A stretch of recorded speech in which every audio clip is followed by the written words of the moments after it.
शास्त्रों के दृष्टिकोण में जब वृंदावन की चर्चा होती है, इनफैक्ट कोई और नहीं, ब्रह्मा जी स्वयं जब वृंदावन की बात करते हैं तो कहते हैं चिंतामणि प्रकर सदमशु कल्प वृक्षा। संस्कृत में कहने का अर्थ है, ब्रह्मा जी कहते हैं जो वृंदावन है, वृंदावन का कण कण चिंतामणि के समान है। कहने का अर्थ है विश फुलफिलिंग कल्प वृक्षा, every tree is a wish fulfilling tree. तो जब हम वृंदावन जाते हैं, जिस प्रकार की हमारी इच्छाएं होती हैं उसी प्रकार से हमारी इच्छाएं पूर्ण होती हैं। इन पर्टिकुलर कहा गया है कि अगर वृंदावन व्यक्ति सही चेतना से जाए और उसके अंदर आध्यात्मिक इच्छा हो तो भगवान उस इच्छा को जरूर पूर्ण करते हैं। आज का जो विषय वस्तु रहेगा उसी प्रकार अनेक अनेक उदाहरणों के माध्यम से हम चर्चा करने का प्रयत्न करेंगे। I know time is running short now, we got late for certain reasons. जितना भी may be not complete, I discuss whatever I can discuss in the time, कि किस प्रकार से श्रद्धालुओं की इच्छा के अनुसार भगवान रेसिप्रोकेट करते हैं। और जब कहा जाता है वृंदावन को Chintamani, you know, the every cent particle of Vrindavan is wish fulfilling, is a spiritual gem जो आपकी सभी इच्छा पूर्ण कर सकते हैं। तो जब वृंदावन जैसे धाम जाया जाता है उससे पहले थोड़ा चेतना का विकास होना बहुत आवश्यक है। 5 चीज़ें कही गई हैं जब वृंदावन जैसे धाम में अगर व्यक्ति जाए जो उसका ध्यान रखना चाहिए। सबसे पहले हमारी इच्छाएं, हम किस अभिलाषा को लेकर वृंदावन में गए हैं। We have gone there with an idea for just tours and travels, या वहाँ पे हम भगवान से प्रार्थना की इच्छा रखते हुए कुछ अपने अध्यात्म जीवन की प्रगति की इच्छा करके हेतु वहाँ गए हैं। दूसरा, वृंदावन एक ऐसी जगह है जहाँ पे भक्त को सदैव प्रेयरफुल भाव में होना चाहिए। He should always feel as if I am a beggar, और मैं इस वृंदावन धाम में आया हूँ भगवान से कुछ अपनी इच्छा पूर्ति के लिए, पूर्ण करने के लिए। वृंदावन एक ऐसी अनमोल जगह है जहाँ पर अगर भक्त थोड़ी सी भी भक्ति करता है तो उसको अनेक अनेक उसका लाभ मिलता है, पर साथ ही साथ उसके प्रति सतर्कता भी कही गई है। अगर वहीं पर वृंदावन में कोई अपराध करता है उतना ही उसको दंडनीय माना गया है। इसलिए ध्यानपूर्वक जब वृंदावन धाम जैसी जगह पर जाया जाए तो हमें सतर्क रहना चाहिए, वैष्णवों के प्रति, वहाँ के ब्रजवासियों के प्रति, धाम के प्रति किसी प्रकार का अपराध ना हो। तो पहली चीज़ हमारी बात हुई थी इच्छाएं, दूसरा प्रेयरफुल एटीट्यूड, तीसरा हमने बात करा कहते हैं आपका अपराध के प्रति सावधानी, चौथा वहाँ समय व्यर्थ नहीं करना चाहिए। We should be careful. आज मैं शुरुआत में शिला प्रभुपाद जी के द्वारा, उनके द्वारा कुछ कहे हुए वचनों का हम चर्चा करके फिर शुरुआत करेंगे, जहाँ शिला प्रभुपाद जी कहते हैं जब तक व्यक्ति पूर्णतः शुद्ध चेतना का विकास ना कर सके या ना हो तब तक उसको वृंदावन में 3 या 4 दिन से अधिक नहीं रुकना चाहिए। कहने का तात्पर्य है जो सीमित समय हमारा उस वृंदावन में है उसका हमें शास्त्रों के दृष्टिकोण से उस वृंदावन का दर्शन लेना चाहिए। We should spend more and more of our time in remembering the lord, and the easiest way जो बताया गया है भगवान का स्मरण करने का वो है हरि नाम, हरे कृष्ण महामंत्र का नाम जप। उसीलिए आज मैंने इस भजन का चयन किया जिस भजन के अनुसार बताया गया है there is nothing else there then the holy names of the Lord, so sweet, so easy, so relishable like this. और पांचवा जिस चीज़ का हमें ध्यान रखना चाहिए is our service attitude, eagerness to serve. हम वृंदावन धाम जा रहे हैं, कृपा करके वहाँ पर सेवा भाव का मूड रखिएगा, ना कि सेवा लेने का। सेवा देने के लिए तत्पर रहिएगा। You should have this thing in your mind, how can I serve. अगर हमारे पास ये 5 चीज़ों का हम ध्यान रखते हैं तो वृंदावन यात्रा सही मायने में सफल रहेगी। आइए let's begin our discussion with some of Shrila Prabhupada statements. शिला प्रभुपाद जी कहते हैं, ये कृष्णा बुक के 37 चैप्टर में प्रभुपाद जी लिखते हैं, Akrura's journey to Vrindavan is exemplary. One who intends to visit Vrindavan should follow the footsteps of Akrura. Always think of the pastimes and activities of Krishna. As soon as one reaches the boundary of Vrindavan, he should immediately smear the dust of Vrindavan over his body without thinking of his material position and Prestige. तो पहली चीज़ यहाँ पे कही गई है, जिस प्रकार अक्रूरा का भाव था वृंदावन जाते हुए, उसी प्रकार से भक्त को वृंदावन जाना चाहिए। जैसे ब्रजभूमि पहुँचे तुरंत उसकी मिट्टी से अपने शरीर को उससे अभिषेक करना चाहिए, या उस मिट्टी का व्हाट यू से, you should decorate your body with the dust of Vrindavan. आगे चैतन्य चरितमृत के एक तात्पर्य प्रभुपाद कहते हैं, 500 years ago चैतन्य महाप्रभु ने अपने शिष्य जगदानंद पंडित को कहा था कि आप वृंदावन में कुछ ही समय के लिए रुकें और तुरंत जगन्नाथपुरी वापस आ जाएं। इन इस अमृत प्रवाह भाष्य शिला भक्ति विनोद ठाकुर, जिसके माध्यम से वे चैतन्य कहते हैं सीसी के ऊपर कमेंट्रीज देते हैं, तो उसमें भक्ति सिद्धांत सरस्वती ठाकुर ने कहा है, one should avoid remaining in Vrindavan for a very long time. As the saying goes, familiarity breeds contempt. अगर कोई वृंदावन काफ़ी दिनों तक रहता है तो हो सकता है वह वृंदावन का सम्मान करना भूल जाए और फिर अपराध कर बैठे। Therefore, those who have not attained the stage of spontaneous love for Krishna, रागानुगा भक्ति, उनको ज़्यादा समय तक वृंदावन में रुकना नहीं चाहिए। It is better for them to make short visits. Short visit means how short? Srila Prabhupada Kalilamrit Volume 4. Ordinary persons are advised to visit holy place like Vrindavan for no more than 3 days. 3 दिन से अधिक का वहाँ पर प्रवास नहीं करना चाहिए। Otherwise they would become slack and return to their sinful activities. Just to clarify what it means, अगर आप यात्रा में जा रहे हैं तो चाहे आप 1 हफ्ता रुकें या 1 महीना रुकें, क्योंकि आप वरिष्ठ के सानिध्य में रहकर आप वृंदावन का दर्शन कर रहे हैं। तो जो 3 दिन की बात प्रभुपाद जी के द्वारा कही गई है वह तब है जब भक्त स्वयं वृंदावन जाते हैं, अपने आप दर्शन लेने के लिए जाते हैं। उसके लिए श्रीला प्रभुपाद ने कहा है, क्यों? क्योंकि हो सकता है कि वह फिर सिंफुल लाइफ एक प्रकार से वहाँ जीना शुरू कर सके। Well, I started with a little frightening note, but उसी के साथ श्रीला प्रभुपाद जी ने ये भी कहा है, अगर सबसे सर्वश्रेष्ठ जगह कोई है भक्ति करने के लिए वह ब्रजभूमि है। Okay, now something more positive. Shrila Prabhupada nectar of devotion chapter 13 में लिखते हैं, the ideal place to execute Krishna consciousness is Brajbhumi और वृंदावन, जहाँ पर ज़्यादातर लोग नेचुरली कृष्ण को प्रेम करने के लिए या कृष्ण की सेवा करने के लिए तत्पर रहते हैं। श्रील रूप गोस्वामी ने मथुरा मंडल में कहा है, I remember the Lord standing by the bank of the Yamuna river, so beautiful amid the kadamba trees, where many birds are chirping in realization of beauty and bliss. This feeling about Mathura Mandal and Vrindavan described by Rupa Goswami can actually be felt even by non-devotees. Long story short, कहने का तात्पर्य है, वृंदावन और ब्रजमंडल एक ऐसी जगह है, अगर नॉन डिवोटी भी वहाँ जाए, वहाँ के स्पिरिचुअल वातावरण में उसके अंदर भी भगवान के प्रति भक्ति भाव उत्पन्न हो जाता है।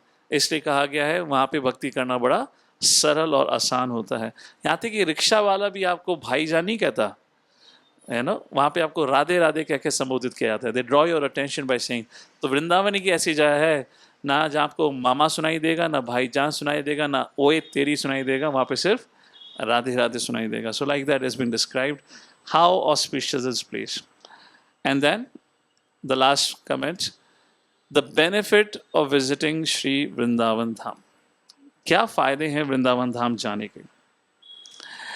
Once Krishna disappeared from the gopis and he appeared. Sorry, ये मैंने सब इंग्लिश में लिखा हुआ है because from the English books I'll translate. एक समय रासलीला की बात है जब भगवान श्री कृष्ण गोपियों के समक्ष से लुप्त हो जाते हैं और फिर श्रीमती राधा रानी भगवान श्री कृष्ण से 3 इच्छाएं प्रकट करती हैं और वो कहती हैं, पहली, Shri Radhika said to Lord Shri Krishna, you promised me that you will always stay in Vraja. आप मुझे ये वचन दें कि आप कभी भी ब्रजभूमि को छोड़कर नहीं जाएंगे, but you will not be visible to non devotees. दूसरा, आप कभी भी भक्त को जो व्रज में निवास कर रहा है उसको कभी भी आप निराश नहीं करेंगे। पर्टिकुलरली जो व्रज में इस आशा से रह रहा है या व्रज दर्शन इस आशा से करने गया है कि वह आपके चरण कमल को प्राप्त कर सके, तो आप कभी भी इस इच्छा को नकारेंगे नहीं। Like this. एंड तीसरा, she asked lord Shri Krishna to shower the devotees with mercy and shelter of his lotus feet. जो भी ब्रजभूमि में रहते हैं या जो भी ब्रजमंडल परिक्रमा के लिए जाएं, उन पर कृपा करके हमेशा हमेशा अपनी कृपा दिखाएं। इस प्रकार से श्रीमती राधा रानी ने भगवान श्री कृष्ण से ये 3 वचन लिए। Shrimad Bhagavatam 4th canto 8th chapter 24th verse पर में प्रभुपाद कहते हैं, अगर कोई वृंदावन की शरण वृंदावनेश्वरी श्रीमती राधा रानी के अनुसार लेता है तो उसके जीवन की सारी परेशानियां समाप्त हो जाती हैं। इन धाम, जो ये वृंदावन धाम, मायापुर धाम, जगन्नाथपुरी धाम, द्वारका धाम एटसेट्रा एटसेट्रा, कहा गया है कि वहाँ पे कलयुग या असुरों का राज नहीं होता। अगर कोई धाम का शरण लेता है और वहाँ पे भक्तों के आश्रय में आकर भगवान की सेवा करता है तो वह बहुत सरलता से अध्यात्म जीवन में प्रगति करता है। And like that Prabhupada explains, इस प्रकार से भारत में अनेक अनेक धाम हैं जैसे कि वृंदावन, और वहाँ पे जाके अध्यात्म जीवन का पालन करना मतलब आप बहुत आसानी से प्रगति कर सकते हैं। Sacred places are so situated that anyone who goes there gets automatically purified. धाम के बारे में कहा जाता है कि धाम भगवान की शक्ति के अनुसार, ऑफ कोर्स ये पूरी दुनिया भगवान के अनुसार चलता है, पर्टिकुलरली धाम में आप कितने बड़े मैनेजर क्यों ना हो, आपका मैनेजमेंट काम नहीं आने वाला। वहाँ सब कुछ spontaneous according to the wish of the lord happens. उस प्रकार बताया गया है कि वहाँ पे शुद्ध होना, प्योरीफाई होना बहुत आसान होता है। And this is especially true in Vrindavan. This is Prabhupada writing, any person may go there even if he is sinful, he will at once contact an atmosphere of spiritual life and will automatically chant the names of Krishna and Radha, because everywhere जैसे कि मैं अभी हाल ही में जब अयोध्या गया था, ये कहते हैं प्राण प्रतिष्ठा के समारोह में, I was there for a week. I was so beautiful. वहाँ 24 घंटे आप उस समय अयोध्या के किसी भी कोने में चले जाएं, वहाँ निरंतर राम नाम का भजन चल रहा था। And I was just thinking, यहाँ पे कोई भी अगर आए तो राम नाम को लिए बिना तो जा ही नहीं सकता। भाई जब इतना सुनोगे और इतना मधुर नाम सुनोगे तो फिर तो नाम उच्चारण लोगे ही लोगे। उसी प्रकार से वृंदावन के बारे में कहा गया है, क्योंकि वहाँ निरंतर संकीर्तन चलता रहता है तो उससे प्रभावित होना तो स्वाभाविक ही है। The attainment of transcendental loving devotional service to the lord is goal of life. भगवान के प्रति प्रेम प्राप्त करना ये जीवन का उद्देश्य है, और वृंदावन जैसी जगह पे रहकर ये बहुत सरलता से प्राप्त होता है। In Vedic literatures it is stated how wonderful it is that simply by residing in Vrindavan even for one day one can achieve transcendental loving attitude towards the supreme personality of God. केवल कोई अगर एक दिन भी विराजमान करे वृंदावन जैसी धाम में तो भगवान के प्रति शुद्ध प्रेम को प्राप्त कर सकता है। श्रील रूप गोस्वामी राइट्स इन भक्ति रसामृत सिंधु। आगे कहा गया है भक्ति रसामृत सिंधु में, actually someone goes to Vrindavan he will immediately feel separation from Krishna who perform such nice activities when he was present there. क्योंकि वृंदावन के कर्ण कर्ण में भगवान के पास times, what I mean let me put in English, everywhere wherever you look at Vrindavan you remember Lord Krishna's pastimes, and but obvious the feeling of separation arouses in such an environment. So before I move forward, हमने आज अभी जो चर्चा शुरू करी वो शुरुआत करी कि कैसे शिला प्रभुपाद जी ने कहा कि वृंदावन में ज़्यादा समय के लिए नहीं रुकना चाहिए। 3 to 4 days is more than enough. क्यों? क्योंकि वृंदावन एक ऐसी जगह है जहाँ पर आप थोड़ी सी भी भक्ति करते हैं तो आपको लाखों गुना उसका फल प्राप्त होगा, परंतु अगर आप वहाँ कोई अपराध या गलत काम करते हैं लाखों गुना उसका दंड भी मिलता है। तो इसलिए ज़्यादा समय नहीं रुकना चाहिए। तो उसके आगे हमने बताने का प्रयत्न किया कि कैसे वृंदावन में कहा गया है कि अगर भक्ति करनी है तो भक्ति करना सबसे सरल वृंदावन में ही है। तो ये सब जो हमने चर्चा करी है इसलिए करी है बताने के लिए ताकि जब हम वृंदावन जाएं we should be very very careful why we have come to Vrindavan. जो अभी इस आखिरी कोटेशन के जिसके अनुसार लिखा हुआ है कि अगर कोई व्यक्ति वृंदावन में सिर्फ एक दिन के लिए भी रहे उसको शुद्ध भक्ति प्राप्त हो सकती है। क्यों? चिंतामणि प्रकृत सतमशु कल्प वृक्षा। अगर हमारी चेतना और हमारी इच्छा अगर वैसी है, परंतु ये वातावरण के प्रभाव में, संग के असर में हम लोग जाते तो सही उद्देश्य से हैं, पर वहाँ जाके हमारा उद्देश्य कई बार डगमगा जाता है। हम अपने शहर को छोड़कर यात्रा के लिए जाते हैं सोचकर कि भगवान का नाम स्मरण करेंगे, फिर वहाँ जाके फिर परिवार की कहानी और ऑफिस की मीटिंग्स की चर्चा चलती है। And that's how we spoil. So therefore we just discussing about it. जब आप आने वाले शनिवार को, right, all of you living, so जब शनिवार को आप लोग ट्रेन में चढ़ेंगे, so then keep everything aside, keep we are going in a very very special place, very secret place, जहाँ पे हमारी सभी मनों की इच्छाएं पूरी हो सकती हैं और चाहे तो हमें शुद्ध भक्ति भी प्राप्त हो सकती है। All right, let's begin with our little short discussion today. हमने पिछले सत्र में चर्चा कर रहे थे कि कैसे जो ये ब्रज मंडल है इतिहास के अनुसार 2 बार लुप्त हो चुका है।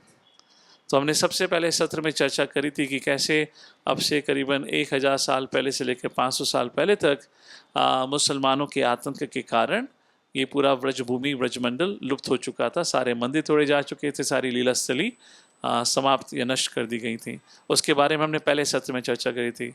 सो पिछले सत्र में हमने चर्चा करी थी कि कैसे अब से 5000 साल पहले जब भगवान श्री कृष्ण अपनी लीलाओं को समाप्त करके गए थे तो उन्होंने ब्रजमंडल को भी अप्रकट कर दिया था।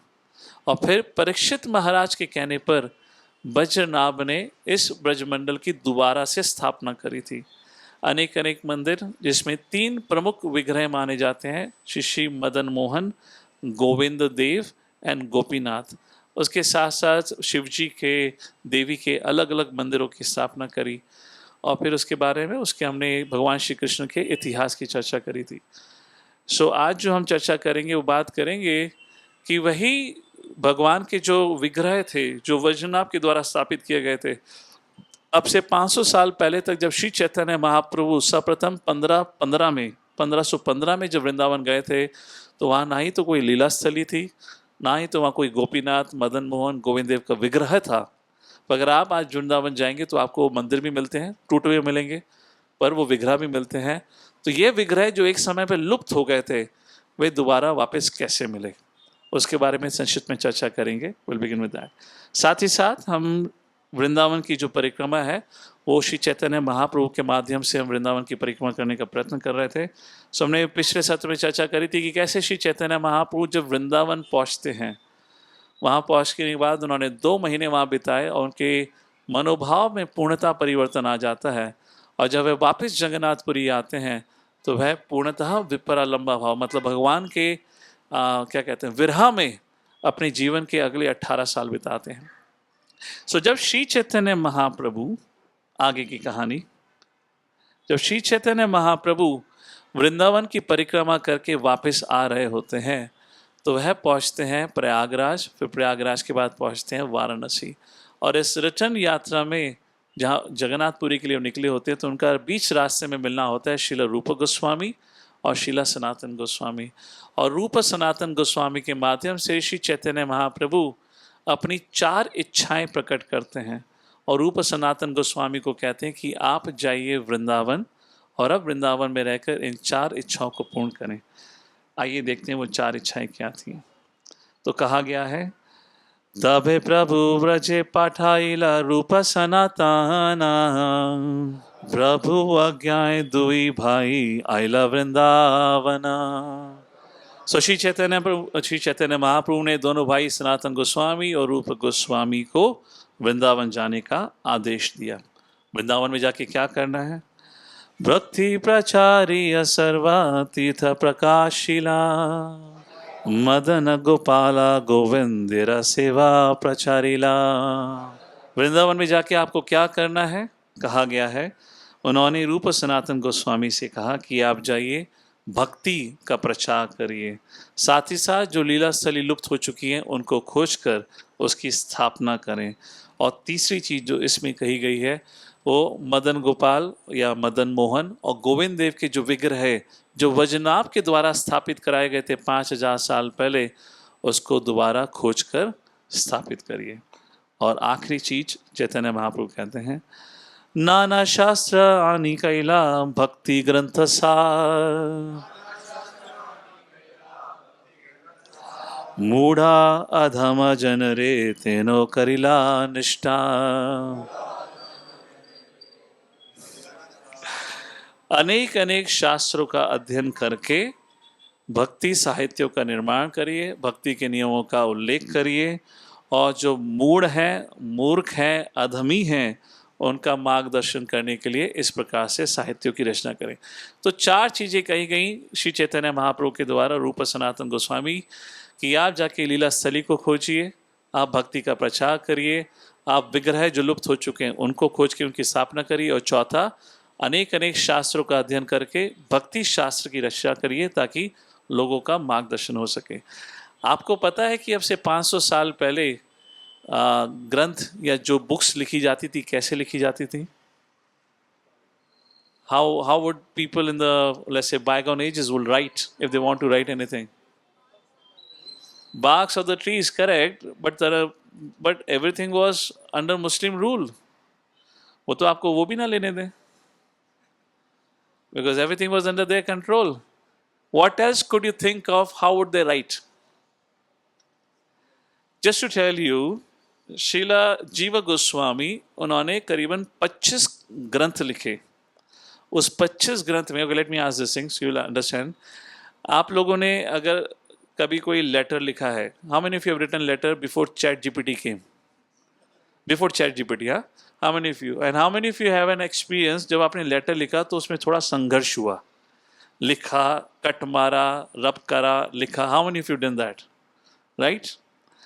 Now you have a pen and paper, you can rub it off, you can cut it, you can flip off, you can take another paper. If you're writing on a computer, it's so easy. Imagine a time when you didn't have any of it. You know, how did our Goswami started writing? Their first paper to write was the old dresses of the deities. They didn't even have the bark, tree barks. It was until Raja Man Singh or Jai Singh when they came, तो जयपुर से फिर उन्होंने paper supply करने शुरू करे थे, वरना वो भी नहीं थे। और ऐसी स्थिति में शिला जीव गोस्वामी ने, हम लेटर लिखते हैं, कितनी लाइन का लेटर होता होगा? 5 लाइन, 6 लाइन, 10 लाइन? शिला जीव गोस्वामी ने 4 लाख श्लोकों की रचना करी, 4 लाख श्लोकों की रचना करी। उस प्रकार से यहाँ पर श्री चैतन्य महाप्रभु ने कहा, जाइए आप स्थापना करिए। जब रूप सनातन गोस्वामी और बाकी गोस्वामी वहाँ आए, वहाँ पे एक भी लीला स्थली नहीं थी, वहाँ एक भी मंदिर नहीं था। Now how many of you have read Bhagavad Gita? हाथ खड़ा करो। ठीक है, कुछ लोगों ने पढ़ी है। किसी ने रामायण पढ़ा है? कुछ लोगों ने रामायण पढ़ा है। चलो, आपने कोई ग्रंथ पढ़ा है? कोई भी ग्रंथ हो जो कह सकते हैं पढ़ा हो? कुछ तो पढ़ा है, एटलीस्ट साइंस बायो तो पढ़ा होगा ना? ऐसे ना, कुछ तो पढ़ा है। कितना याद रहता है पढ़ने के बाद? How much do you remember? आप कह सकते हैं कि फलाना ढिकाना बुक के इस वाले पेज पर ऐसा ऐसा लिखा हुआ है, किसी को याद है? नाउ दीज गोस्वामीज, आज अपने को अपना मोबाइल नंबर याद नहीं होता। हम अपने के मोबाइल में देखते हैं माई नेम या मी करके डालते हैं, अपना नंबर क्या है, isn't it? Imagine when you had no computer, no artificial memory, उस समय में इन गोस्वामी जिसकी हम चर्चा करने वाले हैं, जिनको श्री चैतन्य महाप्रभु ने वृंदावन भेजा, उन्होंने सारे के सारे ग्रंथ को कंठस्थ करा हुआ था। रामायण में बताया जाता है 24,000 श्लोक, महाभारत में बताया जाता है 1 लाख श्लोक, और बाकी उपनिषद इत्यादि का तो कहना ही क्या। Now imagine if you are writing something, आपको रेफरेंस देना। अगर आपने कभी किसी रिसर्च पेपर पे काम किया है तो उसमें हमेशा कहा जाता है कि गिव अ रेफरेंस होना चाहिए। अब आपको कोई रेफरेंस देना है तो आप कंप्यूटर में जाके फटाफट सर्च मार लेते हैं, गूगल देवता की जय, आपको वहाँ से साइटेशन मिल गई, आपने कोट कर दी। जब आपके पास ऐसे कोई रिसोर्सेज नहीं है, गूगल देवता है sitting is your head only, मतलब आपको अपने मेमोरी से रिकॉल करके, और ऐसा भी नहीं कि बुकें, उस समय बुक्स हुआ करती थी हार्ड बाउंड, और हार्ड बाउंड बुक के एंड में हुआ करता था बिब्लोग्राफी, जहाँ लीनियर फॉर्मेट में अल्फाबेटिकली सॉर्टेड होते थे सारे श्लोकास। तो आपने फटाफट देख लिया, आ ब्रह्मा भुवना लोका, ओके ये देखना था, मिल गया ए में। कुछ नहीं है, ये पाम लीव्स जिस पे लिखे जाते थे, ये old dresses of the deities where they were writing, tree bark where they were writing. How do you flip it? How do you search it? So just trying to help you understand who these people were. By no means they were human beings. Ordinary would be insult. And they're said to be direct associates of Srimati Radharani or Lord Shri Krishna. And such personalities were sent. Who was the first person who Sri Chaitanya Mahaprabhu went? Okay, let's start with question answers. Who was the first that Sri Chaitanya Mahaprabhu sent him to Vrindavan? Yes? No, बेटा. इतना सरल question थोड़ा ना पूछूंगा. मैंने तुम्हें answer दिया, वही आंसर होगा. No, no, not Rupa Goswami. Who was the first person who was sent to Vrindavan? हाँ? लोकनाथ गोस्वामी. ये बात आती है श्री चैतन्य महाप्रभु के 3 दिन संन्यास से पहले की. श्री चैतन्य महाप्रभु निमाई पंडित कहिए या गौरांगा महाप्रभु कहिए, नवदीप में लोकनाथ से मिलते हैं और जानते थे कि लोकनाथ उनसे कितना प्रेम करते हैं. और लोकनाथ को इस चीज़ का एहसास था कि श्री चैतन्य महाप्रभु जल्द ही संन्यास लेने वाले हैं.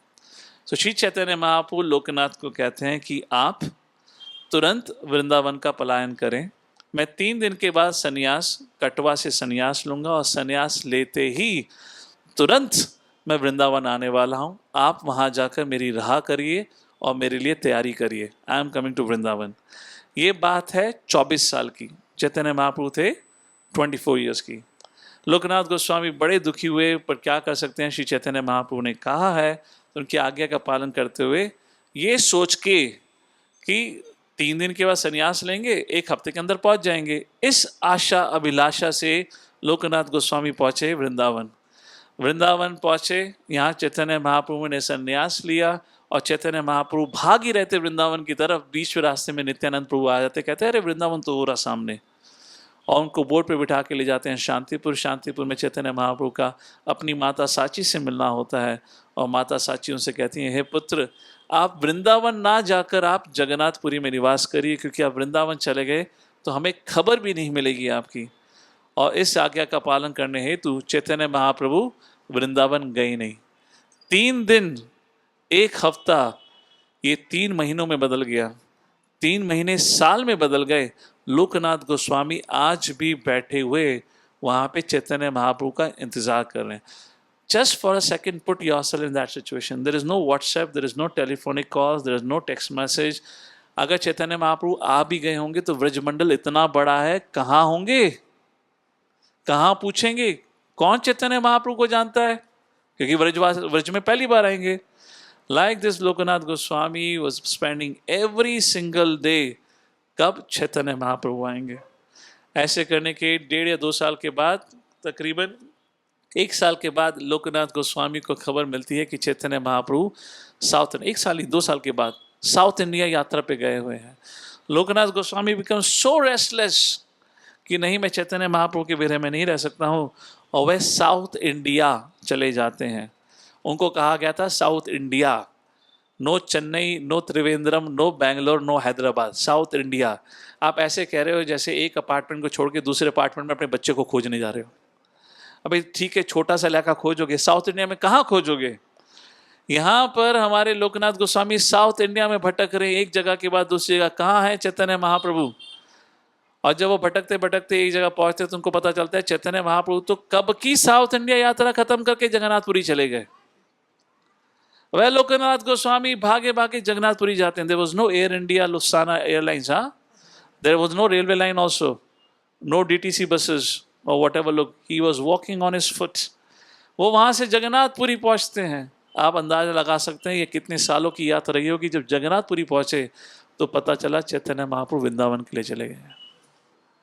और चैतन्य महाप्रभु 24 साल की उम्र में सन्यास लिया, 25 साल की उम्र में साउथ इंडिया यात्रा के लिए गए, 2 साल की यात्रा करी, 26 साल की एंड में वापस आए, 27-28 वह जगन्नाथपुरी रखे, 29वें साल के अंत में वह पहुंचे वृंदावन. मतलब ये लोकनाथ गोस्वामी 3 साल से ऊपर भटक रहे थे चैतन्य महाप्रभु की खोज में. वो जगन्नाथपुरी पहुंचे तो पता चले वृंदावन पहुंचे हैं, और जगन्नाथपुरी से वो वृंदावन के निकले, वृंदावन पहुंचे. और चैतन्य महाप्रभु 2 महीने का प्रवास करने के बाद वहां से चले जाते हैं प्रयागराज. और वृंदावन में पहुंच के पता चलता है बस अभी अभी चैतन्य महाप्रभु प्रयागराज के लिए निकले हैं. लोकनाथ गोस्वामी कहते हैं अभी तो मैं छोड़ूंगा नहीं अभी somebody who has traveled south India north India, अब वृंदावन से प्रयागराज जितना दूर तो नहीं है, बस he was about to depart, उस समय चैतन्य महाप्रभु उनके स्वप्न में आके कहते हैं हे लोकनाथ गोस्वामी दैट्स इट, अब आप वृंदावन छोड़कर कभी भी नहीं जाएंगे, आप कृपा करके यहीं विराजमान होइए। और कुछ समय के बाद रूप सनातन गोस्वामी वृंदावन आने वाले हैं। ये कब की बात है? चैतन्य महाप्रभु अभी रूप सनातन गोस्वामी से मिले नहीं है, ये जस्ट रीच प्रयागराज, और उसके बाद वो रूप गोस्वामी और फिर वाराणसी में सनातन गोस्वामी से मिलते हैं। Because I just kind of remembered Lokanath Goswami. So among 7 temples, one of the temples is of Radha Gokulananda. So let's talk about the temple because I hinted at Lokanath Goswami. Lokanath Goswami and Srila Bhugarva Goswami were very best of the friends. वो किशोर किशोरी नाम का एक कुंड है उच्चिष्ट नाम के गांव में, वहाँ पे काफ़ी लंबे समय के लिए ये दोनों गोस्वामीज या बाबाजीज रहे। उनका सिर्फ एक ही नित्य कर्म हुआ करता था, भगवान का नाम जप करना। एक दिन की बात है कि एक ब्राह्मण देवता आता है लोकनाथ गोस्वामी के पास और उनके पास एक थैला छोड़ के चला जाता है। लोकनाथ गोस्वामी भगवान के नाम में इतने लीन थे कि उनको पता भी नहीं चला कि कोई आया है, कुछ थैला छोड़ के चला गया है। कुछ समय के बाद उनको आवाज़ सुनाई देती है, लोकनाथ, हे Loknath. Lokanath Goswami is looking at who is calling for me. When he paid attention, he realized ये आवाज़ तो थैले से आ रही है। लोकनाथ गोस्वामी ने उस थैले को खोल के देखा और उस थैले के अंदर बैठे हुए थे श्री राधा विनोद, जो स्वयं लोकनाथ को पुकार के कह रहे थे, हे लोकनाथ, हम आपके पास आए हैं और चाहते हैं हम आपसे सेवा ग्रहण करें। इस प्रकार श्री राधा विनोद जी स्वयं प्रकट हुए। आचार्य के अनुसार जो ब्राह्मण उस थैले को छोड़ के गया था वह स्वयं राधा विनोद जी थे। उस प्रकार से राधा विनोद जी की वो सेवा करने लगते हैं। They didn't had anything, they just didn't had anything to, they didn't had even had a place. ये लोग कभी किसी पेड़ के नीचे सोया करते थे या किसी नदी के तट पे सोया करते थे। इस प्रकार से तो विग्रह को कहाँ रखेंगे? So Lokanath Goswami would hang the bag around his neck and he would carry his deities Radha Vinodji like this around his place of wandering like this. Loknath Goswami के शिष्य रहे शिला नरोत्तम दास ठाकुर, जिनके पास गौरांग जी का विग्रह था। Sorry, I don't have the photos here to show you, but if you can picture. Narottam दास ठाकुर के शिष्य रहे थे क्या नाम है, कृष्णा चंद्र चक्रवर्ती, और कृष्णचंद्र चक्रवर्ती के शिष्य रहे थे राधा रमन चक्रवर्ती, और राधा रमन चक्रवर्ती के शिष्य रहे थे विश्वनाथ ठाकुर। और विश्वनाथ ठाकुर के पास भी ऐसे ही स्वयं विग्रह, भगवान का विग्रह अपने आप आता है, जिसका नाम था श्री राधा गोकुलानंद। शिला विश्वनाथ चक्रवर्ती ठाकुर के शिष्य रहे हैं बलदेव विद्याभूषण, जिनके विग्रह थे राधा विजय गोविंद। सो वृंदावन में अब जब परिक्रमा के लिए जाएंगे, there is a very beautiful and a totally peaceful temple called as Radha Gokulananda Temple. आप जब उस मंदिर में दर्शन लेंगे तो आपको नजर आएंगे श्री राधा विनोद छोटे से विग्रह, राधा गोकुलानंद जो थोड़े बड़े हैं। On my left is Gauranga's deity and on the right hand side of Radha Gokulananda is Radha Vijay Govinda विग्रह। और उन सब के सामने रखा हुआ है श्री चैतन्य महाप्रभु के द्वारा दिए हुए जो रेमनेंट्स थे रघुनाथ दास गोस्वामी को, वो आपको उस ऑल्टर में दिखेंगे। सो आप जब जाएंगे वहाँ दर्शन लेने के लिए ना, तो आपको बड़ी ध्यान से दर्शन लेने पड़ेंगे।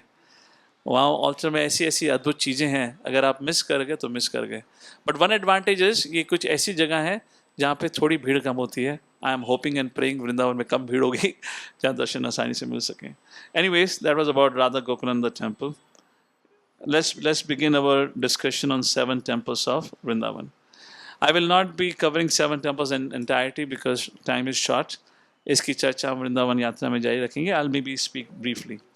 तो वृंदावन के 7 प्रमुख मंदिर माने जाते हैं, श्री राधा मदन मोहन, गोविंद देव, दामोदर, गोपीनाथ, श्याम सुंदर, राधा रमन एंड राधा गोकुलानंद.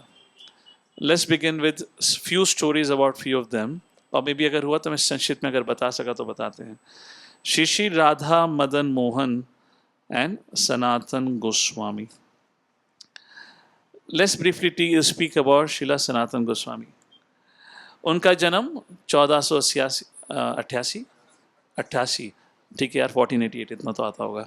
1488 सनातन गोस्वामी का जन्म हुआ। 1558 में शिला सनातन गोस्वामी ही डिपार्टेड फ्रॉम दिस वर्ल्ड।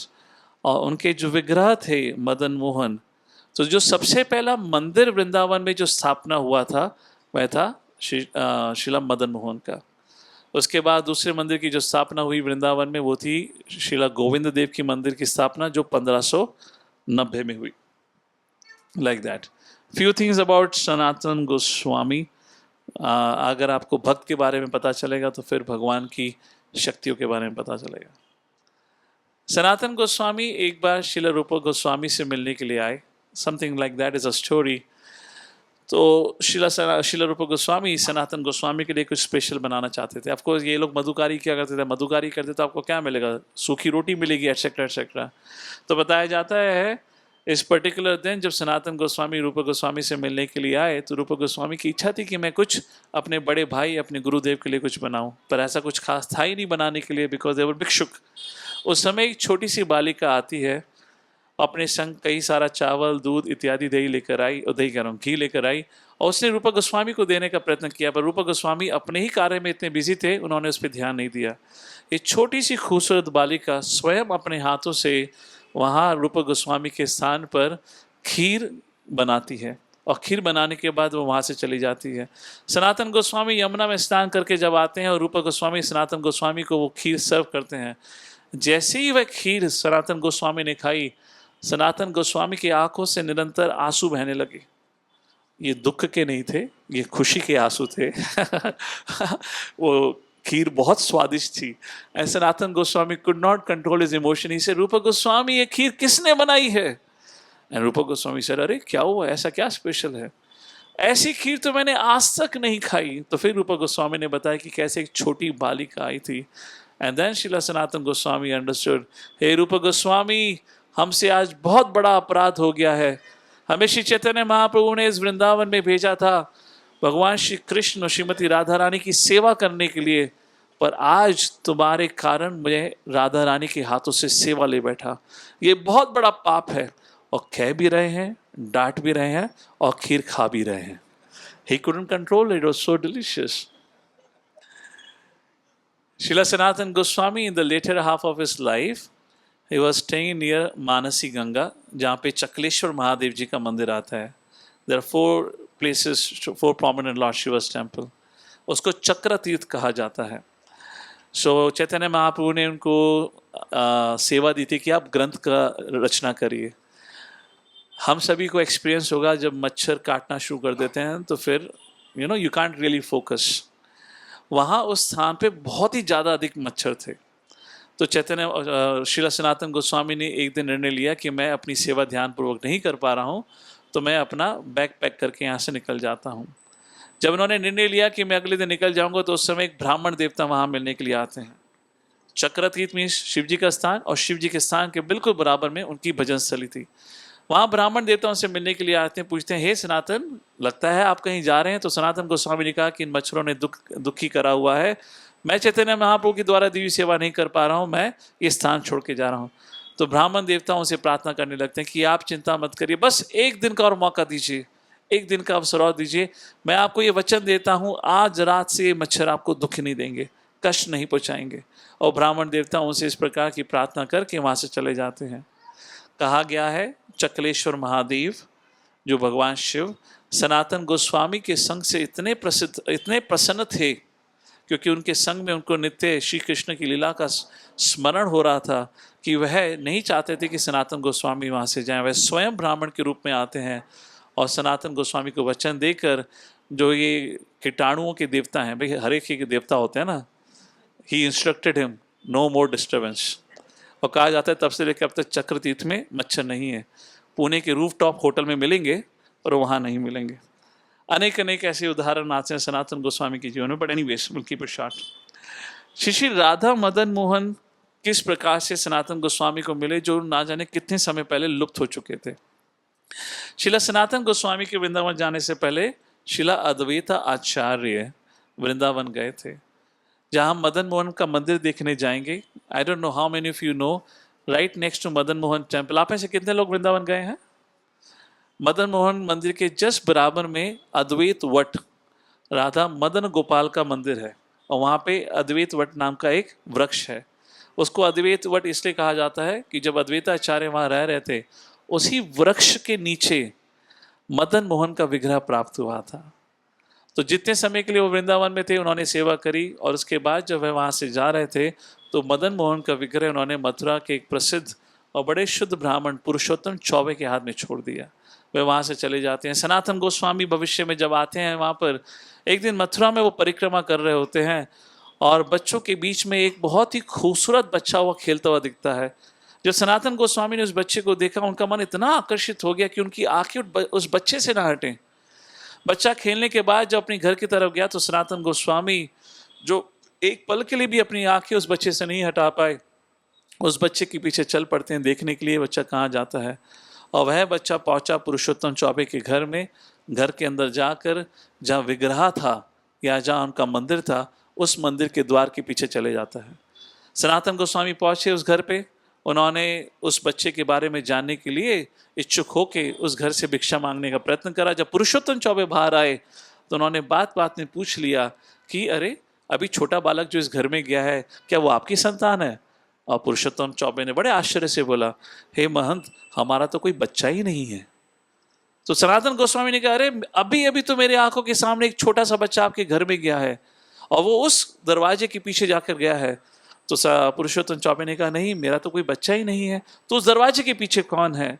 तो सनातन गोस्वामी पुरुषोत्तम चौबे के संग वहाँ आते हैं। उस दरवाजे या उस कमरे में थे मदन मोहन का विग्रह। तो वह बालक कोई और नहीं, स्वयं मदन मोहन थे, जो सनातन गोस्वामी को उस द्वार पे लेकर आए।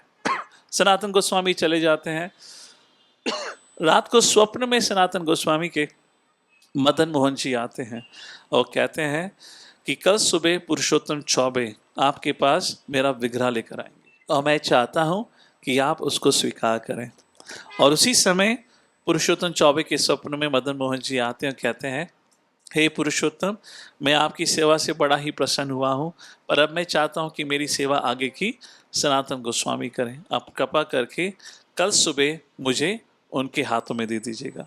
इस प्रकार से मदन मोहन का जो ये स्पेशल विग्रह है, ये पुरुषोत्तम चौबे के हाथ से सनातन गोस्वामी के पास आता है। और सनातन गोस्वामी ये चिंता में थे, भैया विग्रह आ तो गया, सेवा कौन करेगा? क्योंकि बेचारे वो भिक्षुक थे, वो खुद भिक्षा मांगकर और पूरे दिन नाम जप में या भगवान के लिए ग्रंथ लिखा करते थे। अब विग्रह, ये छोटा विग्रह भी नहीं है, अच्छा खासा विग्रह है, इसकी सेवा कैसी करी जाए? तो जो भी उनको भिक्षा में मिलता था थोड़ा बहुत सा, वो पहले मदन मोहन को देते थे, फिर खुद खा लेते थे। भिक्षा क्या है ना, भिक्षा में कोई स्वीट राइस नहीं देता या पनीर की सब्जी नहीं देता। भिक्षा में क्या मिलता है? सूखी रोटी या बचा हुआ कच्चा चावल।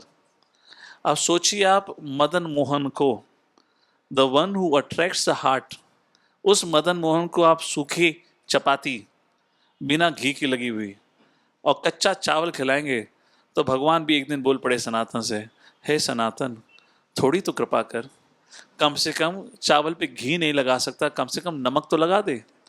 तो सनातन गोस्वामी मदन मोहन से बोलते हैं, देखो आज तुम नमक मांग रहे हो, कल चीनी मांगोगे, परसों गुड़ मांगोगे, फिर घी मांगोगे, फिर मैं अंत में गृहस्थ बन जाऊंगा, नहीं करनी तुम्हारी सेवा।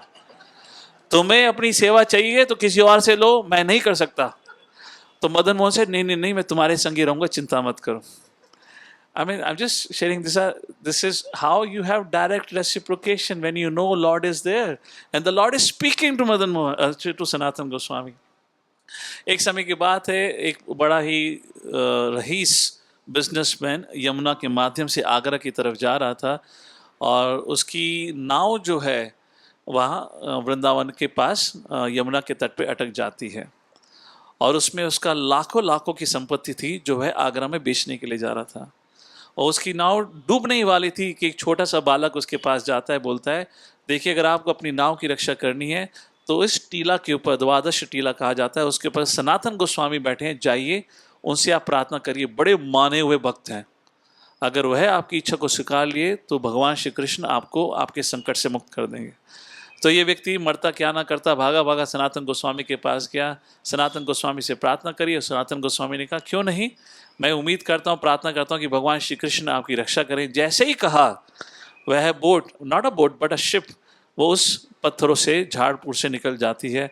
वह जो बिजनेसमैन था बड़ा प्रसन्न हो जाता है, खुशी खुशी आगरा जाता है, सामान बेच कर आता है, और लाखों का धन कमा के जब वापस आता है तो सनातन गोस्वामी के समक्ष आता है अपना आभार प्रकट करने के लिए।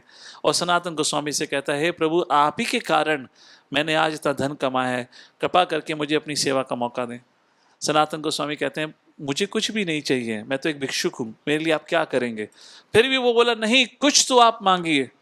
तो इस प्रकार उनकी विनती करने पर सनातन गोस्वामी ने कहा, अगर आपकी इच्छा है तो आप चाहें तो आप ये मदन मोहन के लिए मंदिर का निर्माण कर सकते हैं।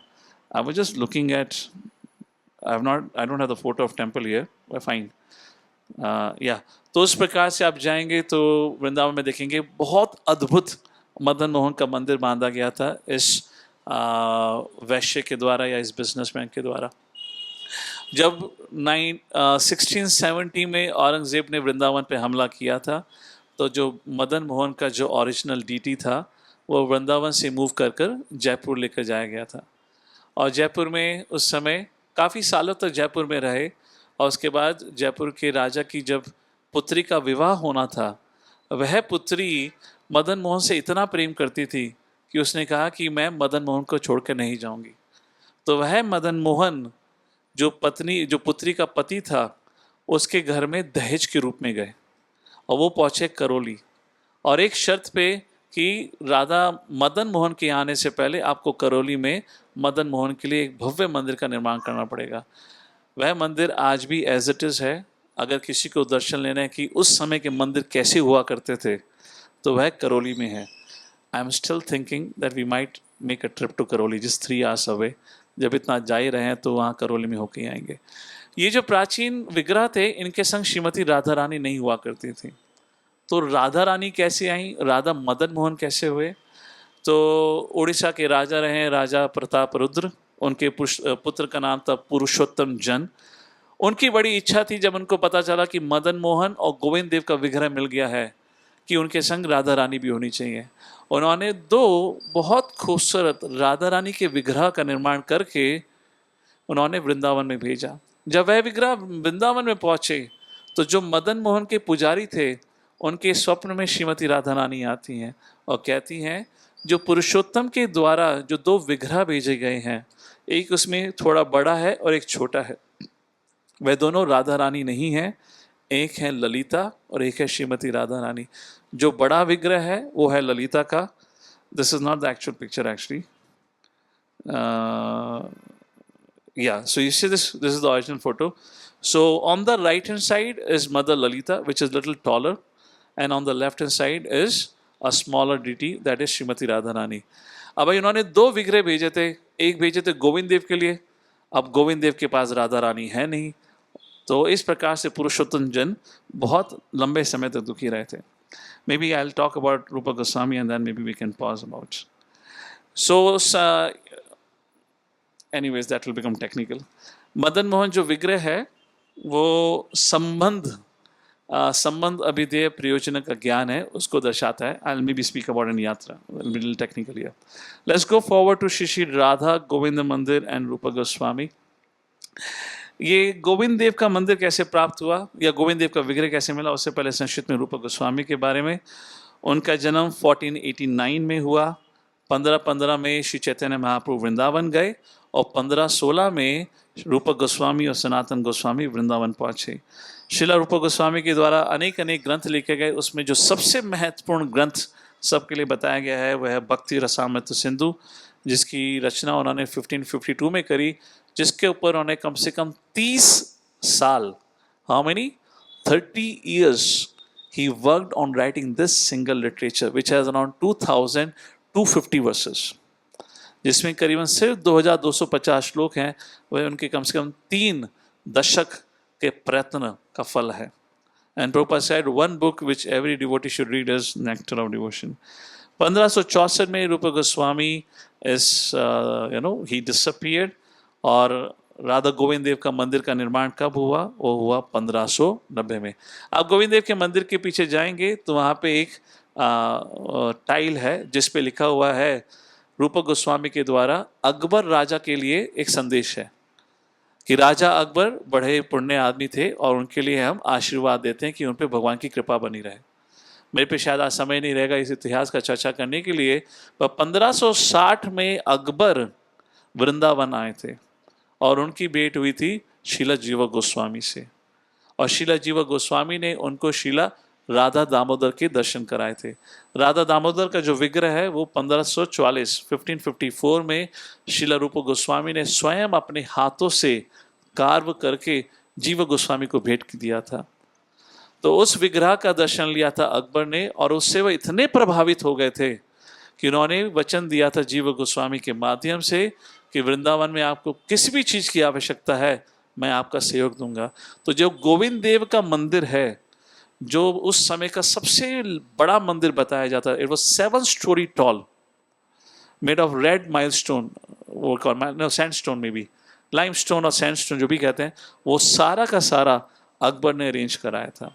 Of course there are many stories about the cruelties of Akbar, but उस प्रकार से शीला रूप गोस्वामी के माध्यम से उनको वो आशीर्वाद दिया गया था।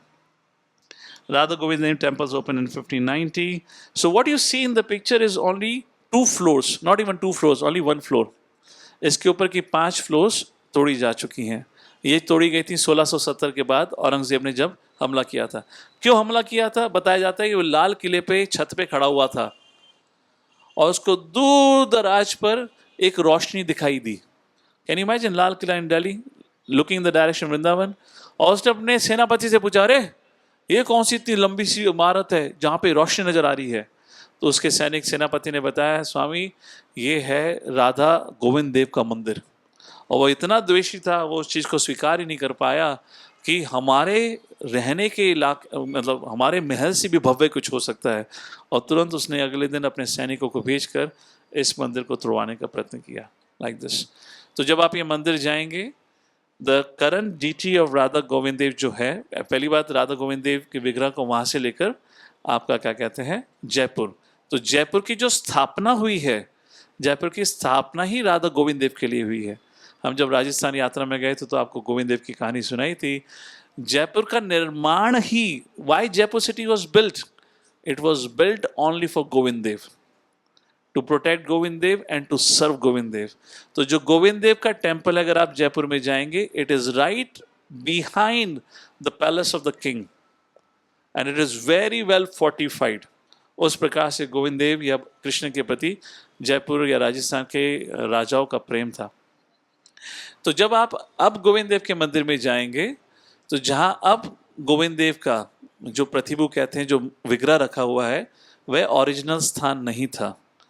जब मंदिर तोड़ने के बाद वैदिक संस्कृति के अनुसार वहाँ पे विग्रह की स्थापना दोबारा नहीं हो सकती, इसलिए एक एडिशनल पार्ट कंस्ट्रक्ट किया गया है जहाँ पे अब वह विग्रह रखा हुआ है। राधा गोविंद देव के ऑल्टर पे ओरिजिनली जो राधा गोविंद देव का ऑल्टर था, वहाँ पे श्री चैतन्य महाप्रभु का सबसे पहला बना हुआ विग्रह जिसका नाम है गौर गोविंदा, उस विग्रह को भी आप अब जाएंगे तो देख सकते हैं। Unless you pay attention you will not remember this, I will pause with this particular incident. So Shri Chaitanya Mahaprabhu जो शिष्य थे ईश्वरपुरी के सेवक थे कशिश्वर पंडित। ईश्वरपुरी ने अपनी सेवा समाप्त होने के बाद कशिश्वर पंडित को कहा था कि आप श्री चैतन्य महाप्रभु की सेवा करना। और वह कशिश्वर पंडित चैतन्य महाप्रभु की सेवा करने के लिए जगन्नाथपुरी में आते हैं। गोविंद देव जब विग्रह प्राप्त होता है तो श्री चैतन्य महाप्रभु कशिश्वर पंडित को बुलाते हैं, कहते हैं कि आप जाकर गोविंद देव की सेवा करिए, क्योंकि रूप गोस्वामी की सेवा थी गोविंद देव को खोजना और ग्रंथों को लिखना, ना कि सेवा करना। आप जाके सेवा करिए ताकि रूप गोस्वामी ग्रंथ लिख सकें। तो जब कशिश्वर पंडित को ये बोला गया तो वह सहन ही नहीं कर पाए कि अब मुझे श्री चैतन्य महाप्रभु को छोड़कर जाना पड़ेगा, पर आप गुरु की आज्ञा का उल्लंघन भी नहीं कर सकते। तो ये सोच सोच के वो इतना रोने लगे कि मुझे चैतन्य महाप्रभु का संग छोड़कर जाना पड़ेगा। तो श्री चैतन्य महाप्रभु ने अपने हाथों से स्वयं उनको एक विग्रह प्रकट करके दिया जो साक्षात श्री चैतन्य महाप्रभु ही जैसा था, जिसका नाम रखा गया गौर गोविंद, गोविंद देव राधा गोविंद, गौर गोविंद का विग्रह इस प्रकार से राधा गोविंद देव के ऑल्टर पे आया, like this. So this is little bit about इस मंदिर में. Not only this, maybe I tell you afterwards. इस मंदिर में दो और विग्रह थे.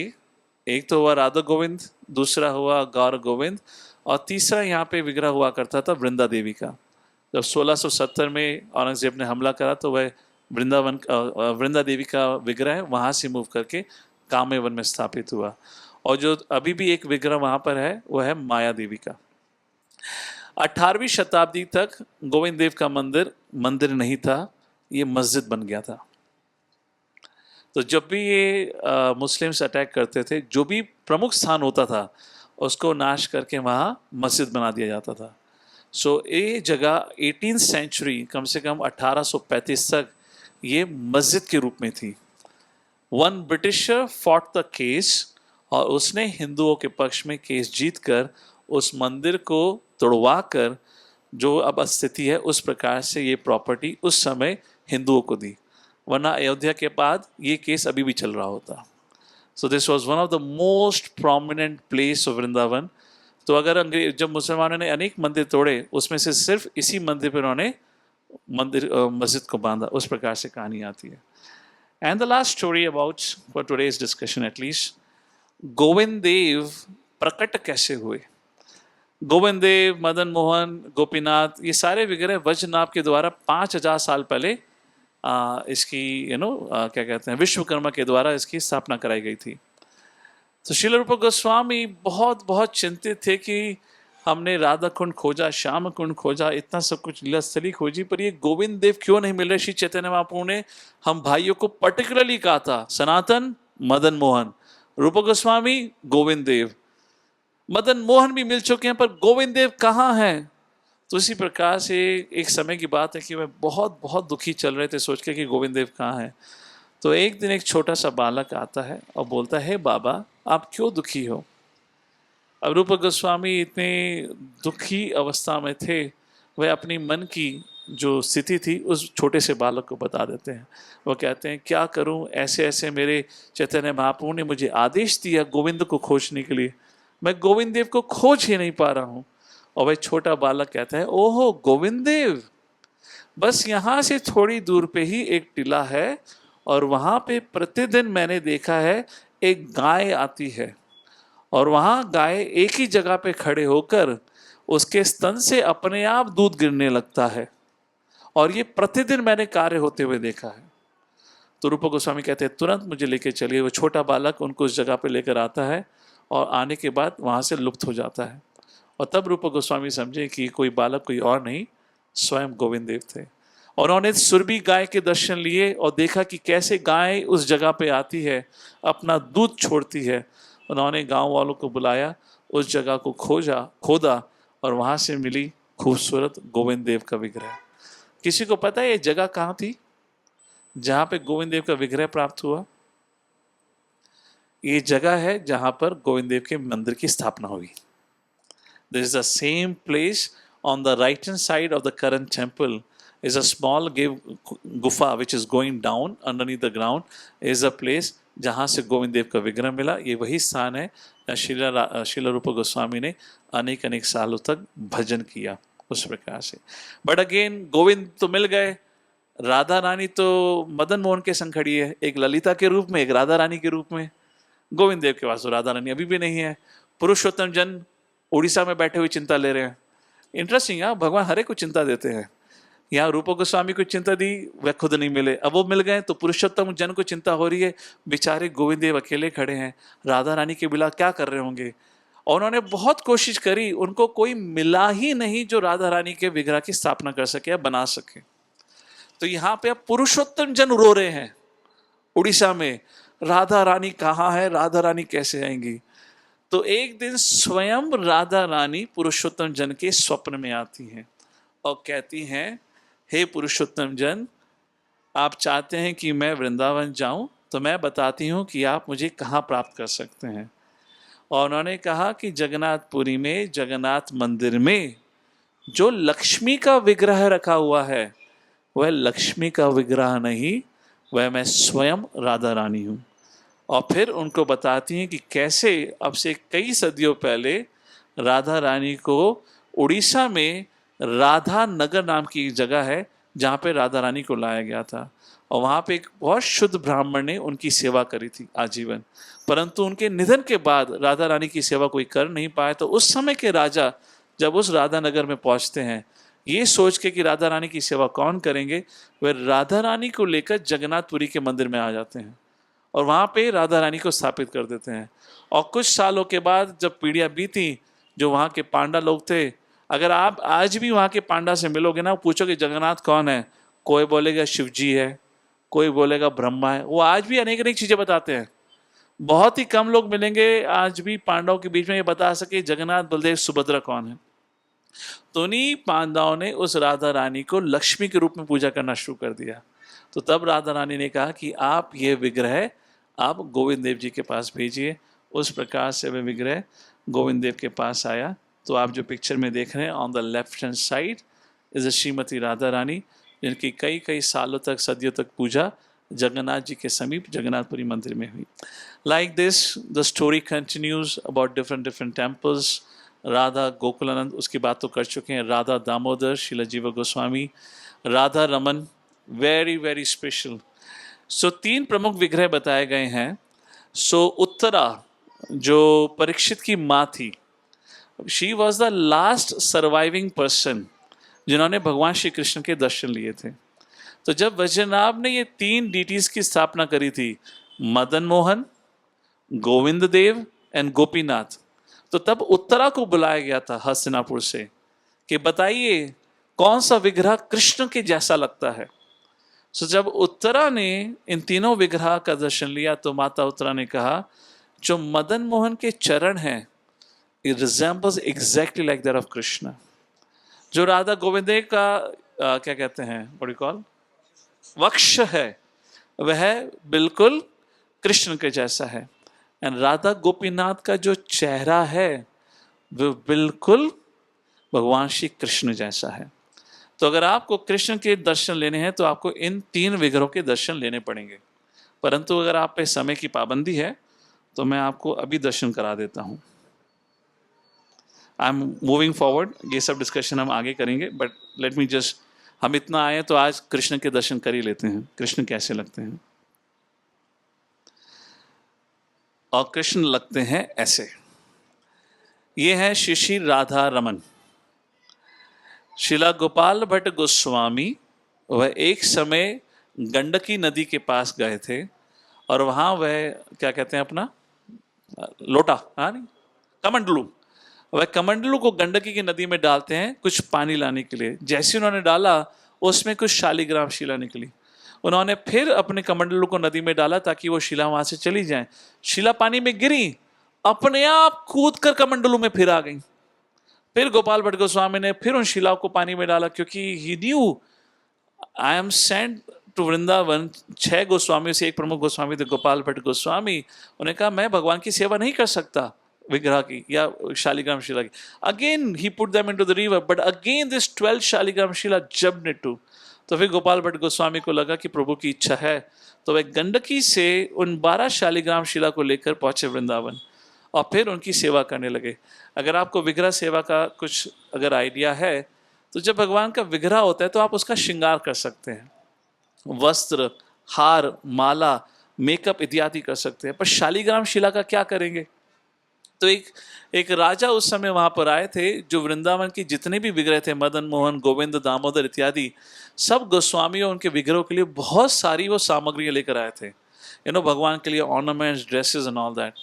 तो जब राधा कहते हैं गोपाल भट्ट गोस्वामी को इस प्रकार से वो भेंट मिली, तो सोचने लगे मैं क्या करूंगा, मेरे पास तो विग्रह ही नहीं है, थोड़ा ना मैं फ्रॉक पहनाऊंगा शालिग्राम शिला को, शालिग्राम शिला को थोड़ा ना गोपी डॉट्स लगाओगे, थोड़ा उनको नेकलेस पहनाओगे, कुछ भी नहीं कर सकते। तो एक दिन गोपाल भट्ट गोस्वामी थोड़े उदास हो गए, सोचने लगे हे प्रभु काश मेरे पास भी विग्रह होता। एंड इंसिडेंटली वह दिन था नरसिम्हा चतुर्दशी का।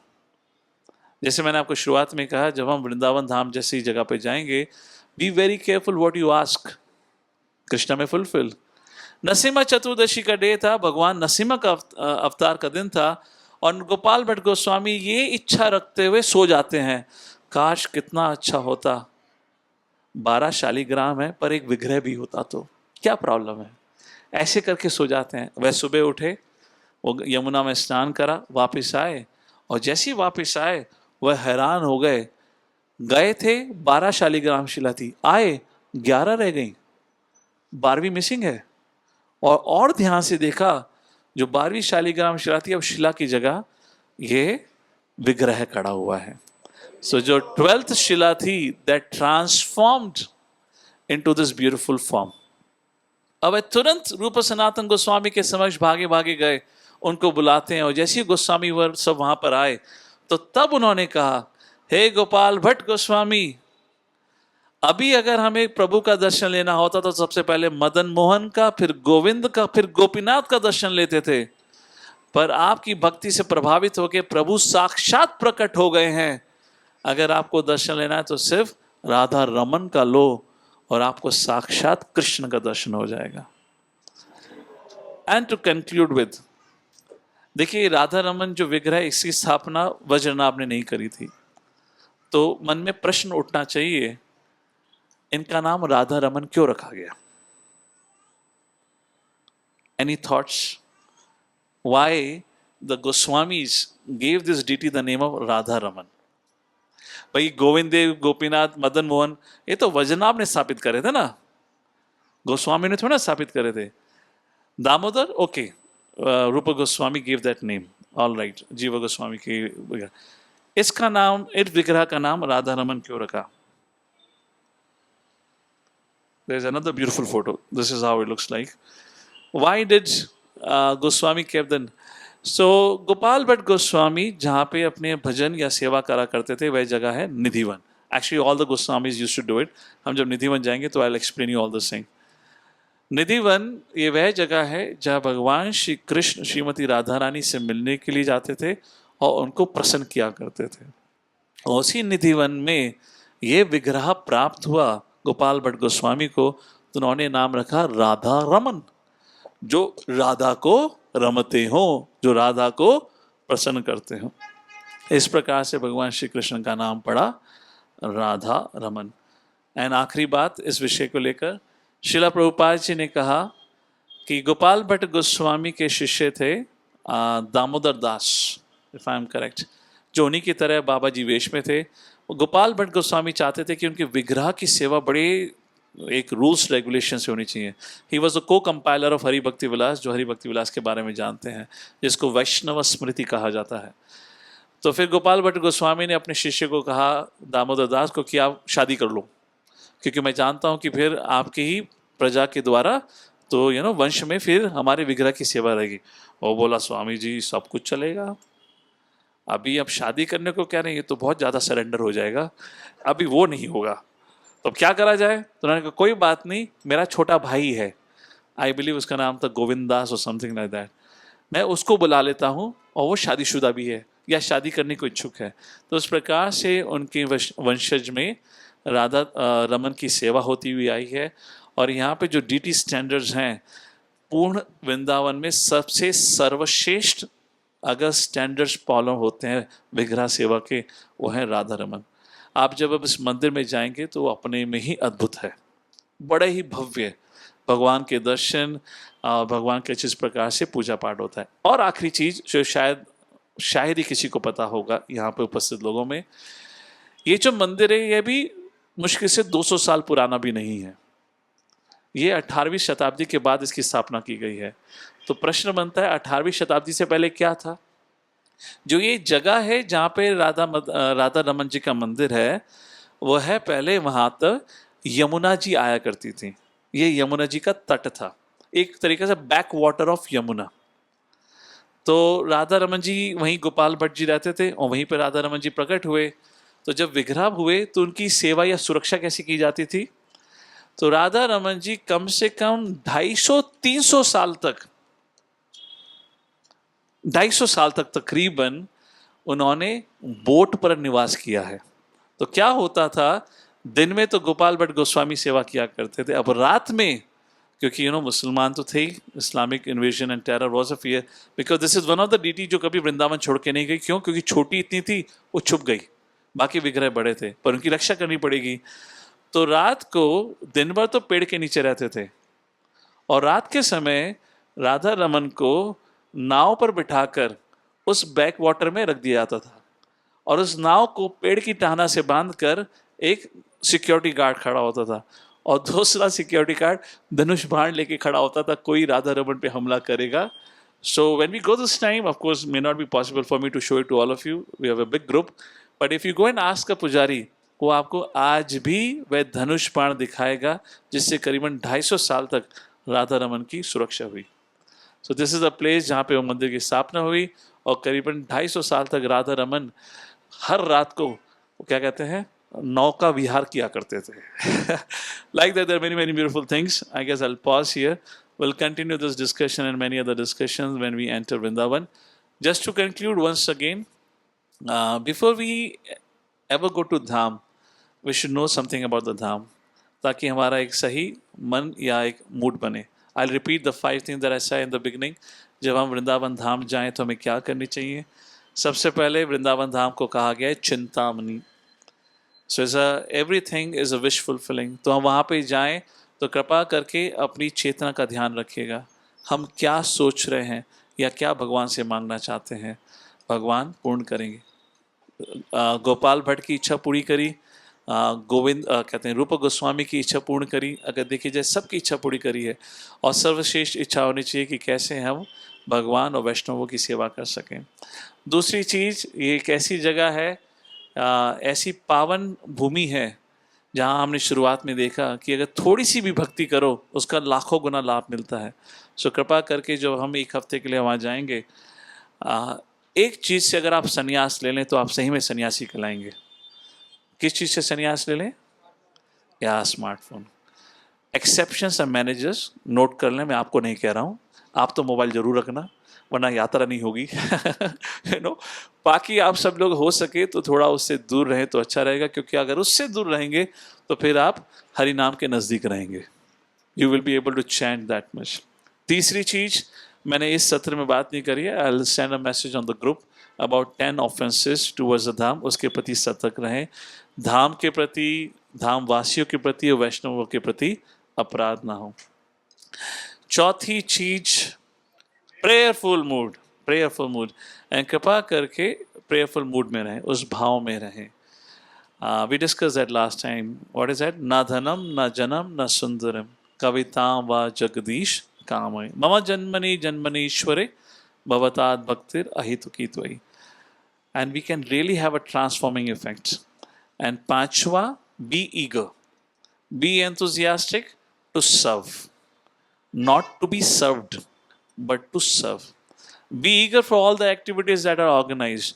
कृपा करके ग्रुपिज्म बना के इधर उधर मत भटकिएगा, जो प्लानिंग है उसके अनुसार स्टिक करिएगा एंड स्टे देयर। आपके बाकी सबकी जो चिंता है वो हमारे मैनेजर्स करेंगे, आपको चिंता करने की जरूरत नहीं है, but you should be fully eager to take part in every programme that is organised there. एक हफ्ते की अगर थोड़ी तपस्या हो, सोने को कम मिले, नो प्रॉब्लम, आके सोना ही सोना है, तो एटलीस्ट एक हफ्ते की परिश्रम करिएगा, इन चीज़ों को ध्यान रखिएगा। उम्मीद करते हैं हम सभी की यात्रा सुखमय और भगवान का आशीर्वाद मिले। उसी प्रकार हम आज के इस सत्र को यहीं विराम देते हैं। Although I couldn't cover, but that's not the objective. At least some discussion we could do it. So we'll catch up again on 21st of April directly. 21 अप्रैल को रामनवमी का समारोह रहेगा, आप लोग को जल्द ही वो मैसेज मिलेंगे, और 21 तारीख का ये समारोह रहेगा Symbiosis auditorium. It's an evening programme, right? Around 4:30 it will start, तो आप उस प्रोग्राम में 21 तारीख को आइएगा। And our Sunday programme will continue from 28th. After completing this, of course, I'm not going to discuss this once we come back, because बाकी सब discussion I'll do it in यात्रा। हम यात्रा से आने के बाद अब संडे शाम का जो विषय वस्तु रहेगा वह रहेगा कृष्णा का मथुरा में निवास और उसके आगे कृष्णा के द्वारा करी गई लीलाएं, which means from 11th year onwards up to his 125th year, जब भी भगवान श्री कृष्ण के द्वारा जो लीलाएं हुई हैं, will talk directly about Krishna now. अभी हम कृष्णा के बारे में या कृष्ण की शिक्षाओं की चर्चा करते थे. Will be discussing directly from the 10th canto Shrimad Bhagavatam like that.